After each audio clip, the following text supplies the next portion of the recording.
This show is produced by the Hartman Media Company. For more information and links to all our great podcasts, visit hartmanmedia.com. Welcome to the American Monetary Association's podcast, where we explore how monetary policy impacts the real lives of real people and the action steps necessary to preserve wealth and enhance one's lifestyle.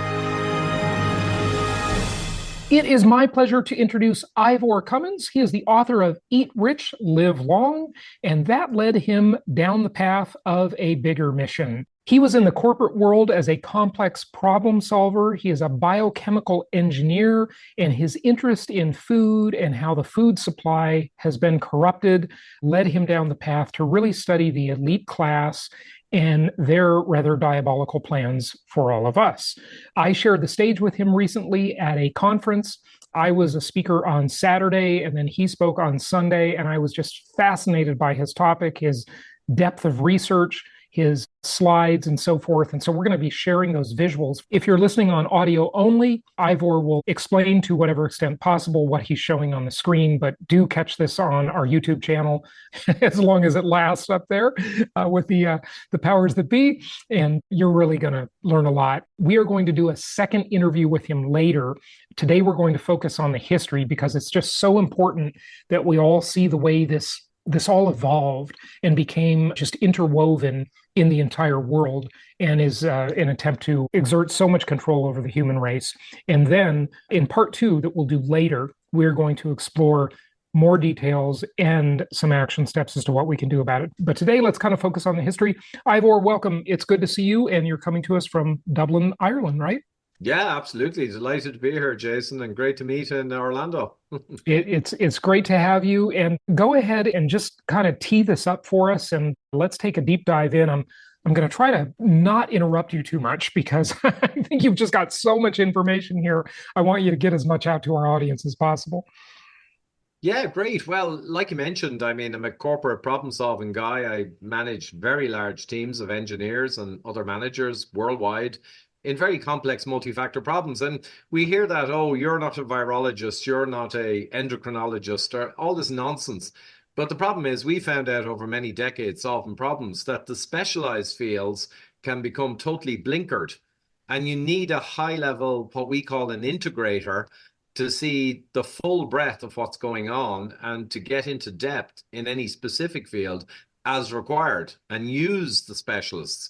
But you'll never solve a complex problem with specialists. You must have an integrator. So it's kind of funny with the whole world of medicine and health.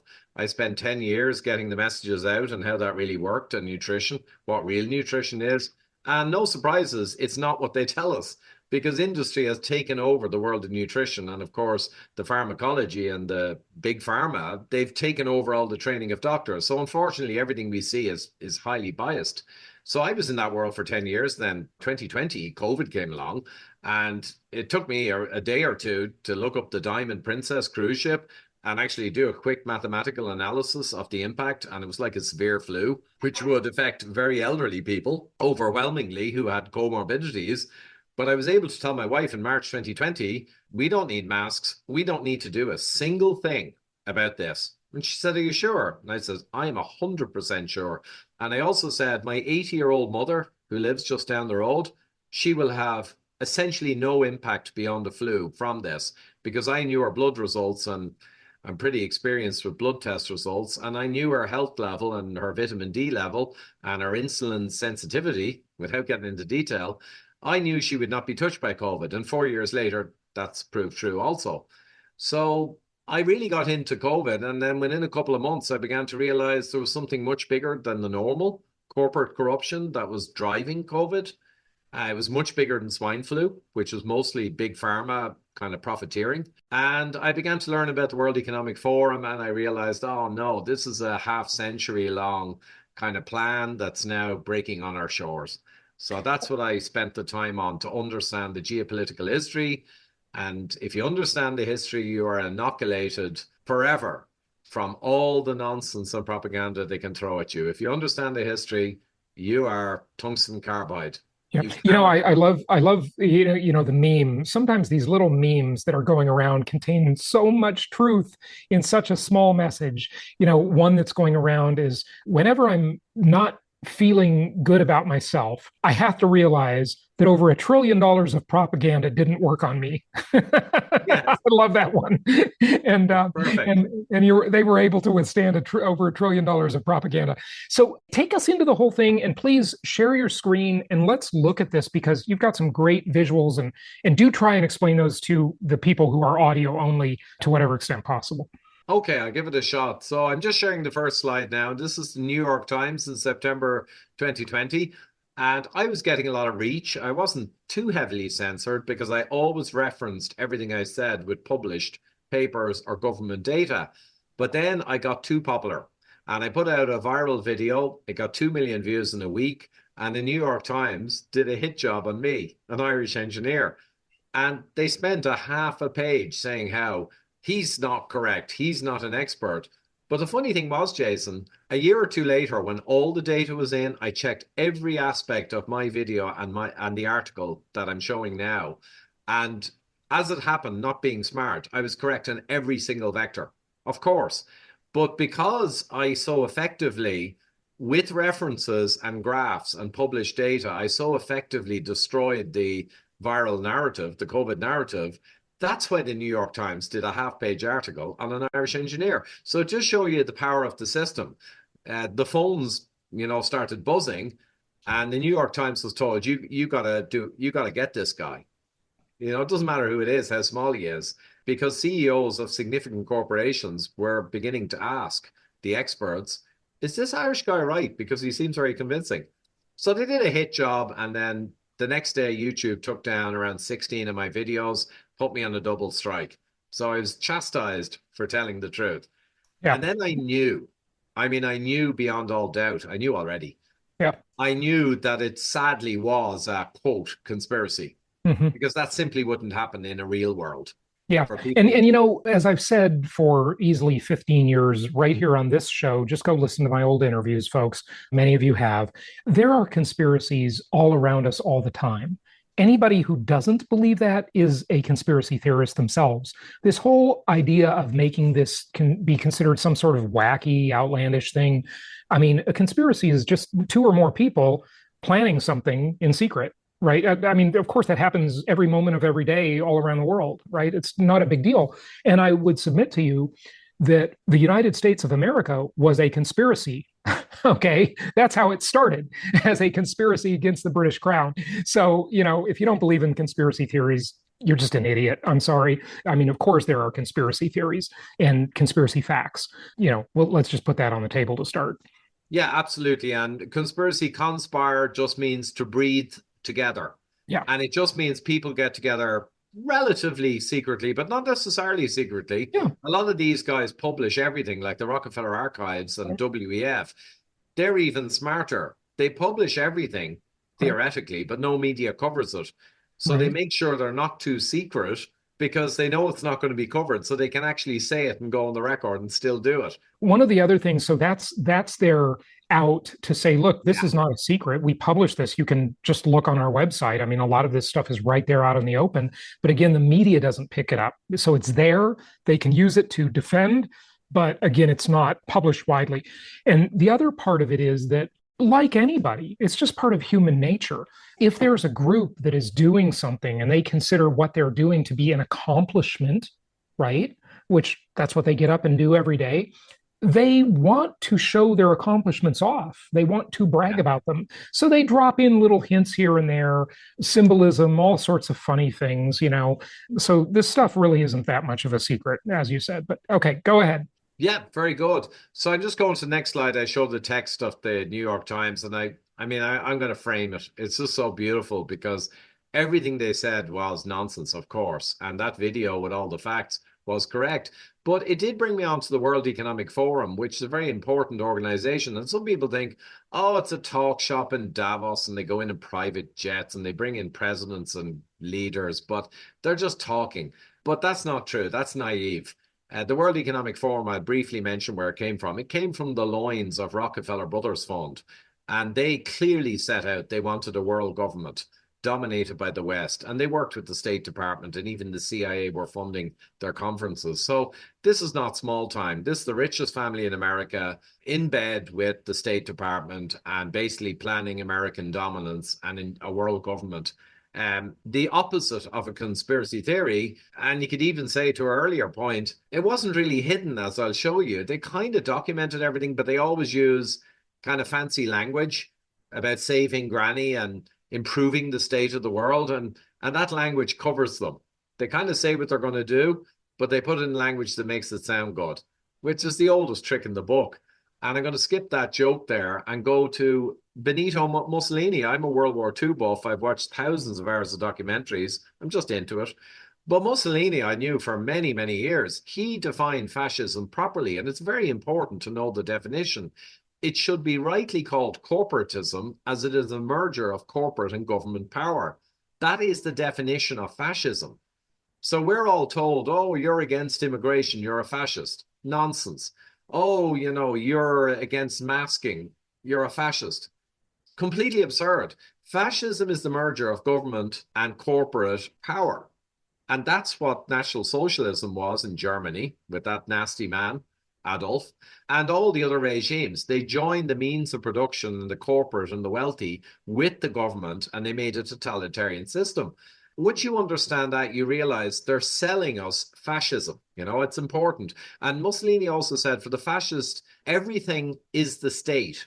Now, is the state or is the corporate power, is the WEF? It doesn't matter. Everything is the collective power broker. And nothing human or spiritual exists, much less as value, outside the state. In this sense, fascism is totalitarian. And that's another key thing. Communism, fascism, they're all just forms of totalitarianism. Right. It's where the state or the corporate or the elite run the system and the people are ants in an ant farm. Yep. They're all the same. Communism, fascism, they debate. Oh, the new regimes in the world today, they're like communism, socialism. Oh, they're like fascism. It's all BS. Communism, fascism, as Ayn Rand said, they're basically just thugs fighting over the same turf. Exactly. It's all totalitarianism. It's very interesting. I'm glad you brought up Mussolini because I have studied him a fair bit, and I think history does not give him enough attention, because what we've got now is we have these iron triangles in society that are the corporatocracy, the state, and the special interest lobbyists, right? They cannot be broken, it seems. Why would a group called Antifa exist to say that the people who want freedom, that don't want to be controlled, that don't want the big pharma companies and the state to be in bed together, how are they the fascists? They're the complete opposite, But interestingly, you mentioned Ayn Rand, and I've studied Ayn Rand extensively, and she's sort of hard to pin down because, interestingly, she called the libertarians the hippies of the left in a derogatory, or the hippies of the right, sorry, in a derogatory way. So it's sort of hard to pin Ayn Rand down, to say she's an objectivist. But yeah, interesting.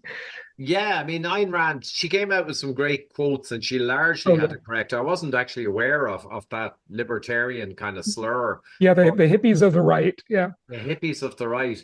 I can kind of see your logic in some ways, some of Me them, too. but I think it was misplaced.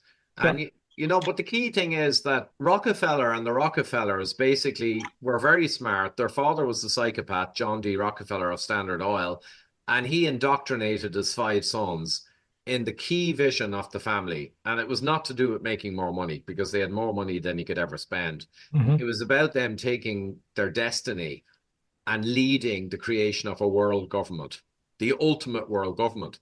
And that's what they were born and bred for. And the Rockefeller Brothers Fund in the 50s essentially set in motion everything that leads us to where we are today. And Dr. Nordengard, Jakob Nordengard in Sweden, I owe a huge debt to, because I knew a lot of this. But in 2022, I discovered his lectures. He did a PhD on the Rockefellers in 2012. And the Rockefeller lawyers tried to stop it getting published. And they couldn't. The professors backed Nordengard. It was all factual. It was all reference to the Rockefeller archives and published sources. And they failed. And he published it.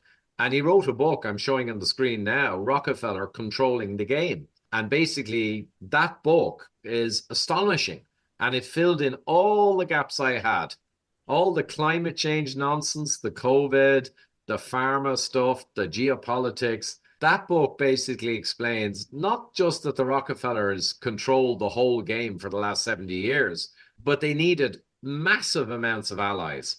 They needed allies in Harvard, the State Department, CIA, huge amounts of organizations, UN, WHO, which they helped set up. They donated the buildings, 1946, and the money. And the Club of Rome, climate catastrophe propaganda group of rich guys, Bilderberg, they're all the same guys. And they're all going for a world government, which, needless to say, Jason, they talk in lovely terms about 15-minute cities and sustainability, but it's all BS. What it is a perfect, as my daughter said in 2020, they want an ant farm, don't they? And I said, that's exactly it. They want a nice managed ant farm in the West. China already has pretty much a nice managed ant farm, and they want to be able to deal like with China. Ant farm to ant farm, ant leaders to ant leaders. Let me just elaborate on what you're saying a moment. Starting about maybe 15 years ago on this show, we did some episodes about UN Agenda 21. And everybody needs to understand that under the guise of the environment, right? Look, green trees have red roots, as they say, right? In communism, in other words. And under the guise of the environment, the kind of control and the kind of con they can persuade us all into is amazing. Of course, we're all in favor of a good environment, right? Nobody wants a bad environment, except maybe the warmongers who are destroying the environment with their wars. That's you, Joe Biden, by the way. But 15-minute cities, UN Agenda 21, right? If you corral most of the population into small spaces and make them dependent on the system rather than being on the farm in rural areas, growing their own food, self-sustained, they are dependent on the system, and then the elites have control of them. It's a much easier way for them to gain control over people, is to corral them. It's the perfect way. And actually, that's why I always acknowledge the opponents are smart. I don't think they'll win ultimately, and we can talk in the next chat about the pushback. But at the end of the day, it's a smart strategy, and I'm not surprised they picked it.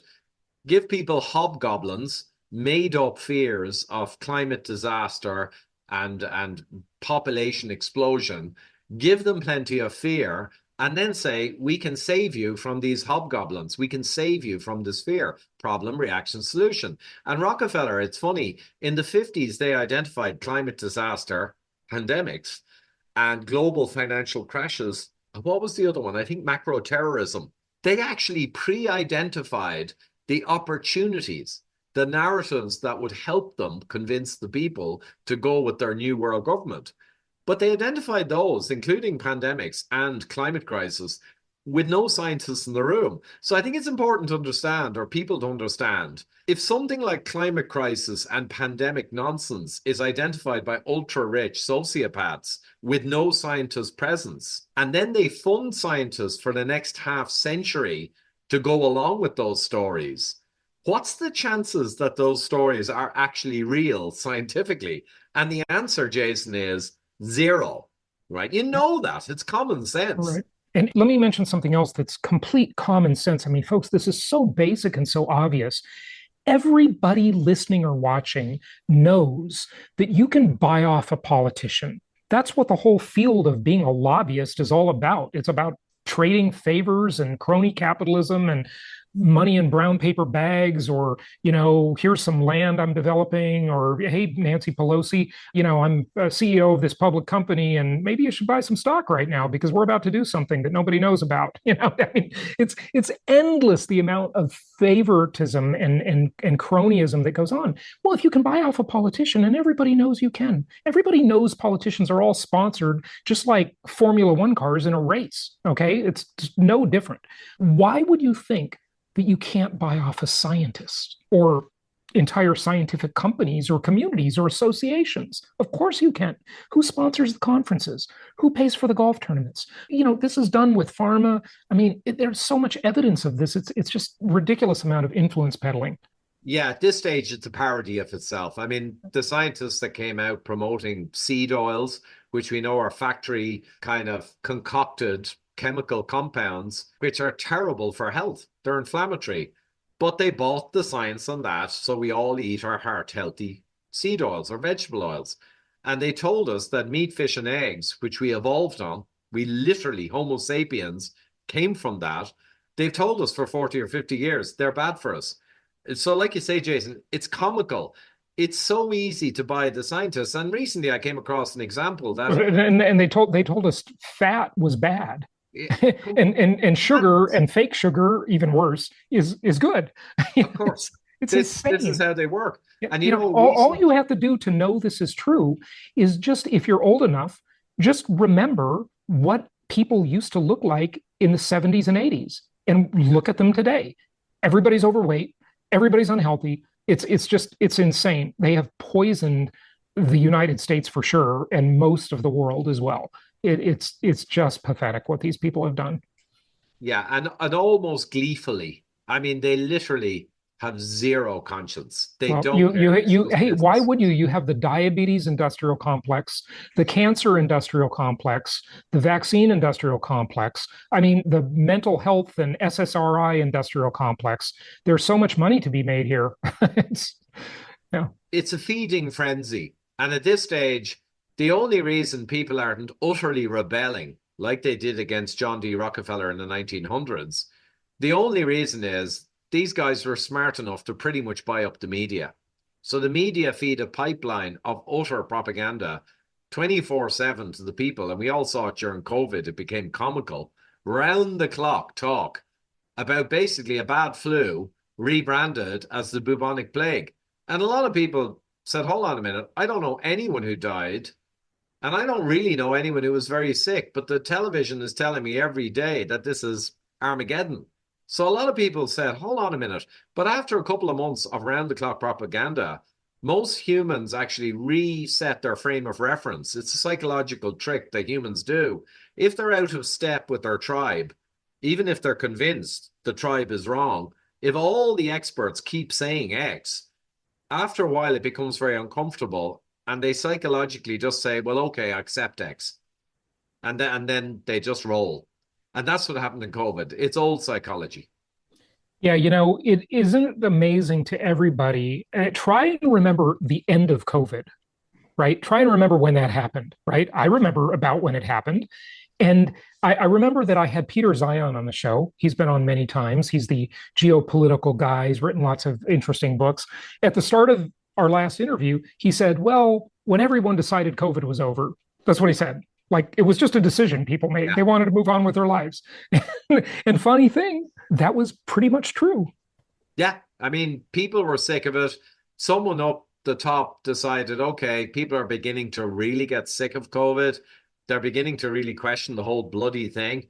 We'd better quit while we're ahead. But then, of course, immediately they slotted in Ukraine.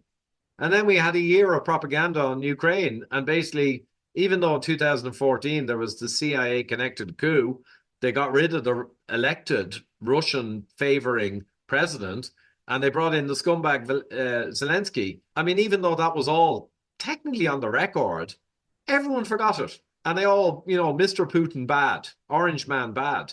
I mean, this is the problem. With the ownership of the media, you can brainwash otherwise smart people to strenuously believe any nonsense. It is quite scary what they can do with their media ownership. Yeah. Well, not to mention the tech companies, but go ahead. Oh, shocking. But Rockefeller Special Studies Project, the 5 Rockefeller brothers got together, an absolute ton of money. Nelson Rockefeller, who went on to be the vice president, these are big connected guys. And they brought in Henry Kissinger because they identified him as being a really useful individual. And he proved to be. I mean, look at Kissinger's career. He's Rockefeller's boy. And they said, we cannot escape and indeed should welcome the task which history has imposed on us. They got all this from John D., the father. This is the task of helping to shape a new world order in all its dimensions, spiritual, economic, political, social. So you can see here the sheer fascism, right? They're nice words, but these guys are not holding back. They want to reshape the whole world, a new world order. And this was printed, but the media didn't obviously comment and say, hold on, who are these turkeys? Because the media were bought. But their challenge, they said, was to build a new world structure which will make possible the fulfillment of the basic purposes of humanity. So now you're talking about ultra-rich children of Big Daddy Oil Man are deciding they're going to build a new world order to make possible the fulfillment of the basic purposes of humanity. Now, that should tell you in retrospect that these guys are sick in the head. But the problem is, and I'll mention it shortly, they had the Trilateral Commission, the League of Nations, then the United Nations, and they had all these organizations that the world's leaders were part of. So unfortunately, these sociopaths had access to all of the world's leaders and had massive influence. And that was the problem. If they were just ordinary people with ordinary funding, maybe they'd torture some small animals or maybe even kill someone in a diner, and that'd be the end of it. But unfortunately, these guys had so much money and influence, well, that here we are. And I just reminded there in the slide for people who are listening, for the fascist, everything is the state. Nothing human or spiritual exists, much less as value outside the state. It's totalitarianism. That was Mussolini. And this is what they are saying in nice words. They want a totalitarian world order. And really quickly, Council of Foreign Relations, immensely powerful organization with all the who's who of presidents and world leaders and influencers in it. David Rockefeller from 1970 to 85, in the most critical period, was the chair of that. And they identified in the 70s global health, climate, human resources, resources of the world as opportunities, because they very cleverly realized if we're going to get a global new world order, we need to convince the people to get behind this global totalitarianism. So we're obviously going to need global hobgoblins and scare stories that are global in order to get people scared enough to say yes. And they identified pandemics, climate disaster, population bomb, and peak oil as opportunities.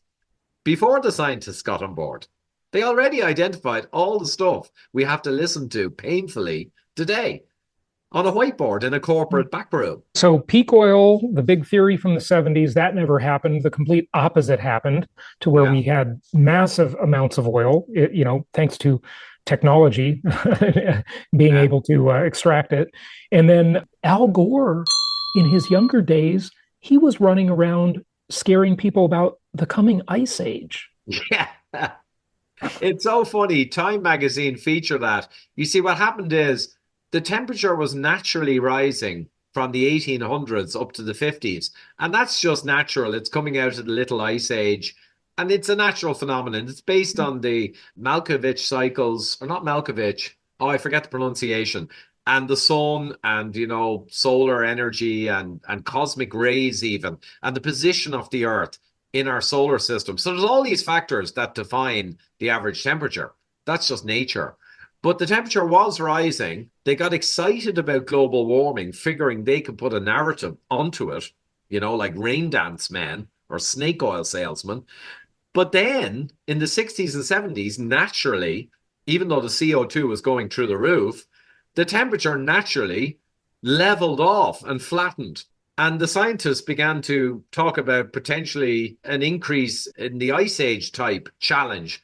And everyone went with it, including Time magazine. And I'm sure Rockefeller and all the rest of the guys were saying, oh, this is awkward. So they were quite quiet during the 70s and 80s because they don't know jack about science. So they're thinking, oh, this has ruined our narrative. And then later, the temperature began to tick up again naturally. And then they got back on plan. So they're not scientifically that knowledgeable. So they're just looking for an opportunity to take what's happening naturally and stick a narrative on it. That's all that happened. Yeah, absolutely. Never let a good crisis go to waste. And it wasn't even a crisis, but they created a crisis where none existed. I've recommended this book many times on the show over the years, folks, and I would highly recommend it again. It's called The Bet. It's about Paul Ehrlich and Julian Simon and the gamble over Earth's future. And the author of The Bet, Paul Sabin, chronicles all of their media and all of the attention these two got battling it out about, Malthusian ideas that the population was going to destroy the world, and Ehrlich, and what he said and what Julian Simon said. And And you just know what was right. I mean, the prediction from the environmental left was that we would have this massive scarcity, famine. In fact, they said people ought to stop effing. In other words, they didn't want to have any more kids, Yeah. no more people, right? Because people are the scourge of the earth. And the complete opposite has happened. We have more abundance than ever. I mean, we have more food than ever. We have too much food. We have more abundance in every imaginable way. So again, it's amazing they can keep up with these narratives because they just keep losing. Like anybody looking at this stuff objectively knows that their predictions have just been false, wrong, wrong, wrong. It's amazing, this alarmism. It just has been proven false so many times. Well, absolutely, Jason. But the problem is the average man or woman in the street who's reading the media does not really get to see the obvious reality. They get fed the narrative. And as a result, they are deluded, just like we saw in COVID, people wearing masks in the car. I mean, how did that happen? It's absurd. But they know that, I mean, Goebbels, I think, it was attributed to in National Socialist Germany back in the war, said, give me control of the media or the radio and I'll turn any nation into a nation of pigs. So they knew the power. If we hold the megaphone, we can just make black white, up, down. We can do anything with humans. And that's the sad reality. Now, these guys set up the Harvard International Seminar, and in conjunction with the Council of Foreign Relations and all the other influencers, they pulled together the who's who of world influencers. And it was funded by Ford Foundation and Rockefeller Foundation, of course. And it later transpired that the CIA had funded it too, which, of course, the State Department is going to have to be up to their neck in a future world government plan. So that's not a conspiracy theory. That makes sense. They identified Klaus Schwab, that we all know and love now, the WEF. But people need to understand that the Harvard seminar and Rockefellers created the WEF as a tool, right? They called it the European Management Forum in 1971. They identified the sociopath Klaus Schwab, like they identified Kissinger, and they said, hey, we can use you. You run the European Economic Forum. And in the 80s, it became the World Economic Forum. But, I mean, they simply create all these organs of control that they require to push their plan. No conspiracy theory. It's corporate dominance of the sphere. That's all it is. And Barbara Ward, who set up the European Management Forum, one of the board, she was banging on about sustainable development because, of course, they realized, how do we get the people to worry about the future and to need us to help them? Well, we have to start talking about a future where the planet's in trouble and their children will be in trouble. Sustainability. So that became a centerpiece of World Economic Forum. Not economics, sustainability. And essentially, I'll finish with this, just absolutely, Jason, let you back in. But jump forward to today, World Economic Forum partners. These are only the primary funding partners out of around 400 corporates. But it just shows you now, you've got Ericsson, Goldman Sachs, Intel, Microsoft, IBM, JP Morgan, Citibank, MasterCard, Visa, Bill and Melinda Gates Foundation, Open Society for Soros, Amazon, ABB, Chevron, Oil Money. That's just a handful of the top funding partners, right? The banks, big oil, and big pharma, they're up to their neck in it. And the last slide I'll touch on, I went to their website, still there, I think, but I made sure I captured it. And I'm just showing on the screen now all the corporations who are funding partners. And it's basically every big corporation. Funding partners of the WEF, the World Economic Forum. Right. Yeah. And remember Mussolini, and this is crucial, fascism is corporatism. It is the unifying of corporate and government power. You're looking at it. World Economic Forum is funded by all the major corporates, hundreds. And that is by definition fascism if they get in bed with government and influence policy. Guess what? They're not just influencing policy. They're managing to carry off pandemics. They're carrying off world pandemic treaties. They're carrying off a move to 15-minute cities. So the corporate kind of head of the snake is basically beginning to become the government. And I think increasingly, I don't know what you think, Jason, but there's a phrase came out recently, puppeticians. And in Ireland, for sure, clear as crystal in the last few years, our politicians are puppeticians. Overwhelmingly, They implement WEF, UN, EU policy, and they literally urinate on what the voters want.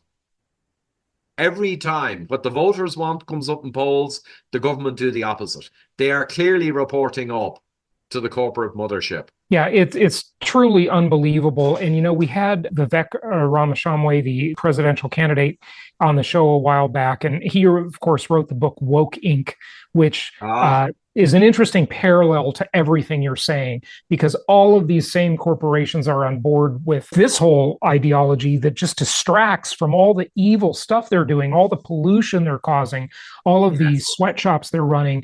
It's just a total distraction. It's the ultimate fake virtue signaling. It's truly incredible. It really, really is. I got another meme for you. Okay, and maybe I'll get this on the screen. But this one, I just took a screenshot on my phone yesterday, and it's a picture of good old Bill Gates. Okay, and it says, when a guy has enough money to end world hunger, end poverty, regenerate the soil, and clean the oceans, and instead he chooses to pump his money into GMO mosquitoes, blocking out the sun, because they're concerned about the warming, right? Creating fake meat, and most importantly, producing toxic vaccines for 7 billion people, you have to ask yourself, why? Why is that where his attention goes? Why is that where his money goes? It's just shocking. It is, Jason, and it is a frustration for me, to be honest, that I have very educated friends in senior positions who semi-cancelled me, and now actually they're kind of dawning on them that I was correct on everything, but I don't care. I'm fine with being cancelled. But because they're in senior positions and they're reading the newspaper of record on their desks every morning, it's practically ironed and put on their desk, and they're watching the main TV channels, the official government ones, their heads are so full of propaganda, they really cannot believe that it's all utter nonsense. But slowly they're beginning to realize, and there's an awakening happening. But you're right, that Gates thing. I mean, one guy commented way back, it was so funny. Gates was brought to the Supreme Court for megalomania in the antitrust action. Right, in the 90s. The footage shows him nodding rhythmically. And just watch him, and you would say, I don't want that guy near anything that influences anything. And he's referring to the Bill Gates deposition, which went very badly when he was being deposed in the Microsoft antitrust case over the forced use of their lousy browser. It's just truly unbelievable. What we have to realize is these people are basically criminals who have gotten away with their crimes. And if you get big enough, you can buy virtue. And that's what they're doing, right? But, for those who think this is an outlandish conspiracy theory or something like that, look, this is really not a big deal. I mean, since the beginning of time, the people with more power or more money or more influence or more physical strength, they used their resources to have more influence. I mean, there's nothing new here. This has happened since the beginning of the time. I mean, grow up. Is it any surprise that, Klaus Schwab and the Bidens and the Bushes and all of the central figures of our world are using their power? I mean, does that surprise anybody? It shouldn't. Exactly. And that's the key point. And I often say in my interviews that humanity has gone through cycles into totalitarianism and, despots and terrible times driven by the elite few and suffered greatly.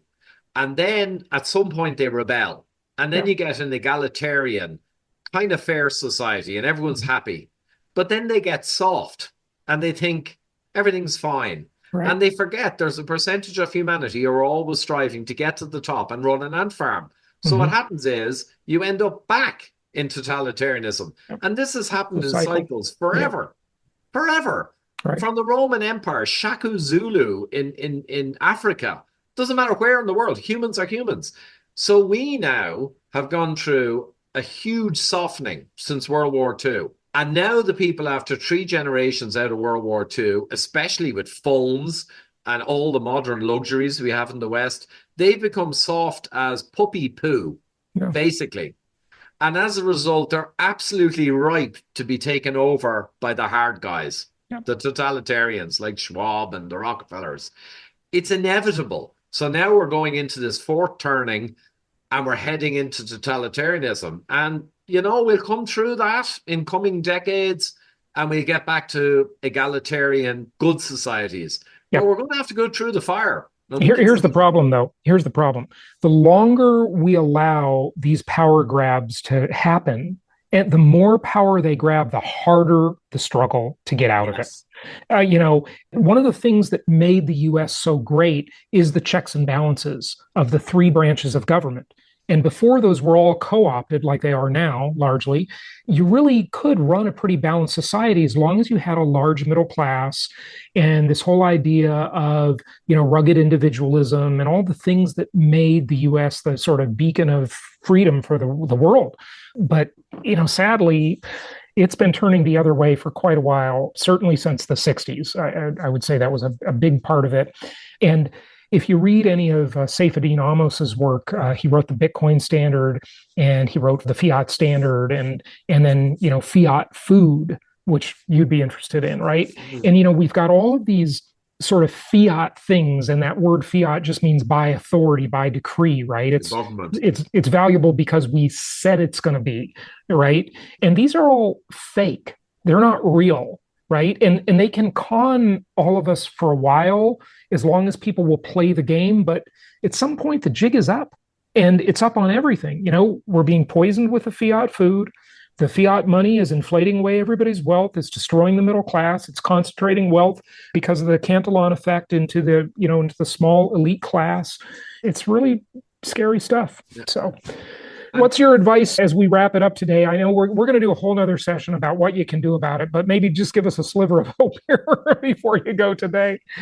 Well, yeah, the thing is that, and absolutely what you just said, Jason, I mean, because of technology, I think that this cycle, even though there have been many, I think the guys at the top in this cycle reckon with massive technology, surveillance, like I think China now has a really good ant farm, and it's almost impossible to rebel because they have 350 million cameras. Even in Hong Kong, it's impossible to rebel, which is crazy, And two of the British judges just resigned in Hong Kong because you can't defeat the power of the CCP. They're just too powerful.